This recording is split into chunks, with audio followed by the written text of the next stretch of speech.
ইসরায়েলের পক্ষ নিয়ে ইরানের বিপক্ষে যুদ্ধের ময়দানে নেমেছে যুক্তরাষ্ট্র। ইতোমধ্যে ইরানের 3 পারমাণবিক স্থাপনায় সফল হামলা চালিয়েছে তারা। এদিকে হামলার একদিন পর ইরানের সরকার পরিবর্তনের বিষয়ে ইঙ্গিত দিয়েছেন যুক্তরাষ্ট্রের প্রেসিডেন্ট ডোনাল্ড ট্রাম্প। তিনি বলেছেন, ইরানের বর্তমান সরকার যদি দেশটিকে আবার মহান করতে অক্ষম হয়, তাহলে সেখানে সরকার পরিবর্তন হবে না কেন? সামাজিক যোগাযোগ মাধ্যমে এক পোস্টে ট্রাম্প একথা জানান।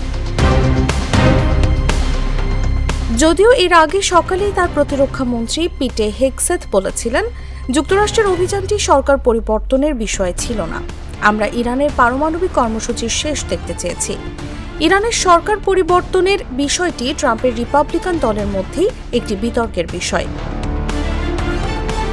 এদিকে ইরানের পারমাণবিক স্থাপনায় ইসরায়েলের পাশাপাশি মার্কিন সামরিক বাহিনীর হামলার জেরে বিশ্বব্যাপী নিরাপত্তা সতর্কতা জারি করেছে যুক্তরাষ্ট্র। এতে বিদেশে অবস্থানকারী মার্কিন নাগরিকদের বাড়তি সতর্কতা অবলম্বনের আহ্বান জানানো হয়েছে। স্থানীয় সময় রোববার দেশটির পররাষ্ট্র দপ্তরের জারি করা এক বিবৃতিতে বলা হয়, ইসরায়েল ও ইরানের মধ্যে চলমান সংঘাতের কারণে মধ্যপ্রাচ্যে ভ্রমণ ব্যাহত হচ্ছে এবং অঞ্চলটির আকাশসীমা কখনো কখনো বন্ধ রাখা হচ্ছে। এই প্রেক্ষাপটে বিশ্বের বিভিন্ন অঞ্চলে যুক্তরাষ্ট্রের নাগরিক ও স্বার্থবিরোধী বিক্ষোভের আশঙ্কা রয়েছে। সংবাদ মাধ্যম CNN এর প্রতিবেদনে বলা হয়েছে, পররাষ্ট্র দপ্তর পরামর্শ দিয়েছে মার্কিন নাগরিকেরা যেন ভ্রমণের আগে সংশ্লিষ্ট দেশের তথ্য ও সাম্প্রতিক নিরাপত্তা সতর্কতাগুলো মন্ত্রণালয়ের ওয়েবসাইটে দেখে নেন। এদিকে যুক্তরাষ্ট্রের হোমল্যান্ড সিকিউরিটি বিভাগ এরই মধ্যে নিজ দেশেও উচ্চমাত্রার হুমকি পরিস্থিতি সম্পর্কে সতর্কতা জারি করেছে।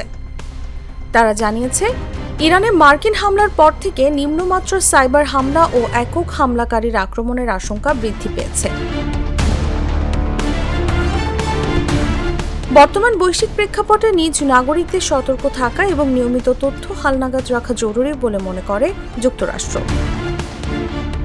তাসলিমা তিথি, জাগো নিউজ।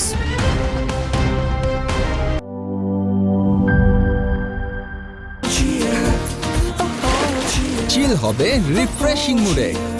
চিয়ার আপ, চলো উড়াই খুশি।